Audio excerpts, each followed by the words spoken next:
y'all, it's me Alex. Today I have my disappointing products of 2017 video. Now I have to give the generic disclaimer of I'm not meaning to bash any brands, and if you like any of these products, my opinions on these products is not a reflection of my opinion on you, blah blah blah blah blah, but also if you're that personally attacked by me having a negative opinion of a makeup product, then I don't know what to tell you. If you like to hear me just complain about literally everything ever, then let's just keep going. So I have like 3 products from Wet n Wild, and I actually really like Wet n Wild as a brand. It's just like these specific things that I did not appreciate this year. The first one is the Wet n Wild paint palette. You might have seen me use this a lot during my Halloween tutorials, and you can see that I have even hit pan on a couple shades. However, that is actually one of my main issues with this palette, is that in order to get the adequate amount of coverage that I would need from any of these colors, for example, the green one I only used twice, and the orange one I only used once, and that was how quickly both of those colors went. The orange was pretty pigmented, but the pans are very shallow and you weren't really going to get a lot out of it. And the other issue I had was on Halloween I did myself a little pop art zombie look, using mostly the green but with some of the pink in there to kind of give patches of exposed flesh, whatever. After I took my makeup off that night, I noticed that all of the places where I had had any pink on my face had been stained completely pink. Even when I used makeup remover, scrubs, whatever it was on my face. I used like 3 different things minimum, and I think I stopped after that because, you know, I don't want to ruin my skin. Even after doing all that, the places where I had the pink was basically almost the same color as it was when I had first applied the pink to my face. Now, I know that pink and red pigments generally stain a bit more than a lot of other colors. I know that from experience with the electric palette because all of the red and pink and purple shades do stain the eyes, and I do take that into account. I don't mind when stuff stains, it's more that I wish that I knew when it was going to do that, and with that I had no idea. I was going to have like pink splotches all over my face for the like next 2 days after Halloween. So yeah, this one was a big ol' no for me. The next thing from Wet n Wild was their Photo Focus foundation. I tried working with this so many times, so many times. It just did not work for my skin. I got this because my normal Kat Von D foundation is a little too dark for my skin tone right now in the winter, and also it's a little thick, a little heavy. I would like something that would work better as my skin gets a bit drier.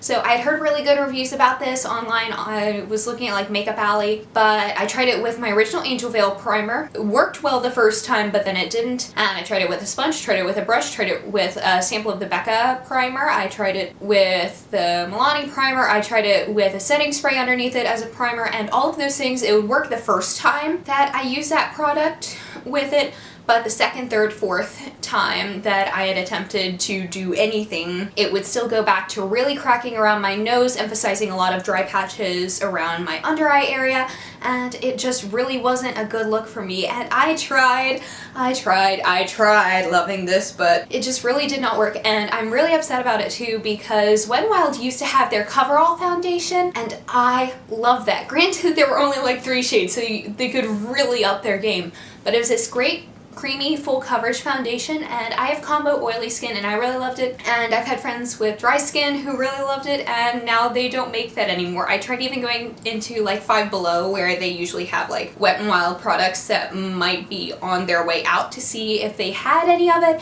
and they did not.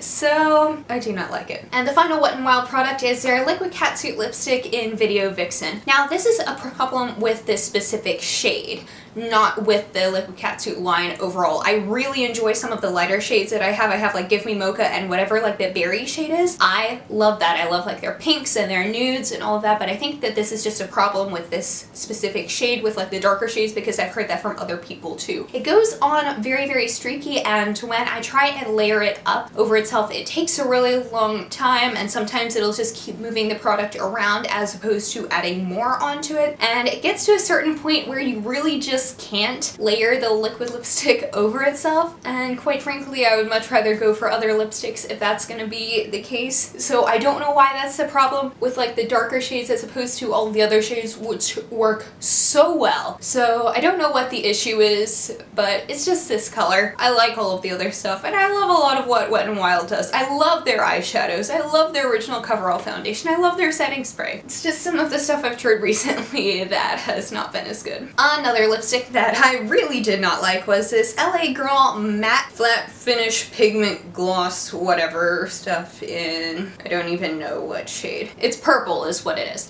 I got this because I found it in Hot Topic, and I thought it would be a really cute dupe for Potion by Anastasia Beverly Hills, because that was before I actually bought Potion. And I really like the shade. I wanted to pair this sort of like deep eggplanty color with like a nice warm eye, and it looked really pretty, but I wore this once, and it was to a vegetarian festival, and the food was really good. I ate a lot of food, and this kept flaking off as I was eating. At first I thought it was staying really well, but then it started flaking off, and as I layered it on, it just got so uncomfortable to wear that even though it was like only a couple bucks from Hot Topic, it really wasn't worth it to me when I knew that the Anastasia formula worked really well for me. So this just isn't working. Another thing from Hot Topic, the Blackheart Beauty Cat Eyeliner in black. I talked about this in my Blackheart Beauty review. It just doesn't make sense to me. It is supposed to be like an eyeliner that you can use to get like a cat eye look, but it's a pencil,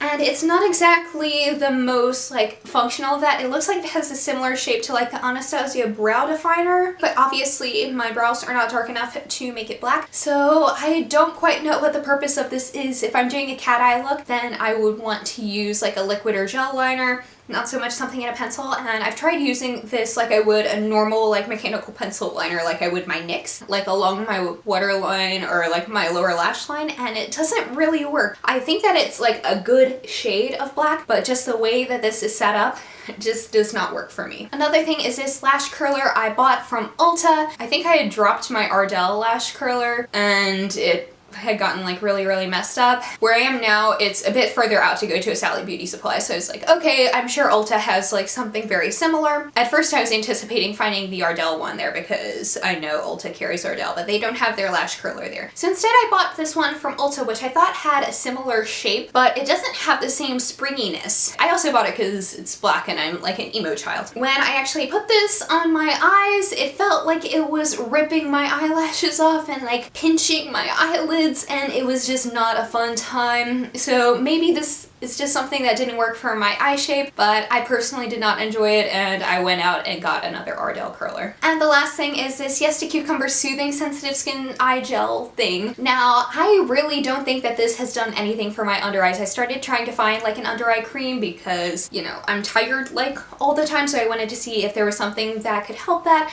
This really hasn't. I'm still using it just because I want to use it up, and I don't think that I know anybody who like would want this. So I'm just going to keep using it for myself. It's nice and moisturizing, but I don't think it does anything else. So if you have any recommendations for something that'll like help my under eye bags, make me look more awake and kind of soothe and calm everything, let me know down below, because this just has done nothing. Alright y'all, thank you so much for watching. Please be sure to give this video a thumbs up if you liked it, and subscribe down below if you want to see more videos from me, and I will see y'all in my next one. Hope y'all have a wonderful day. Bye!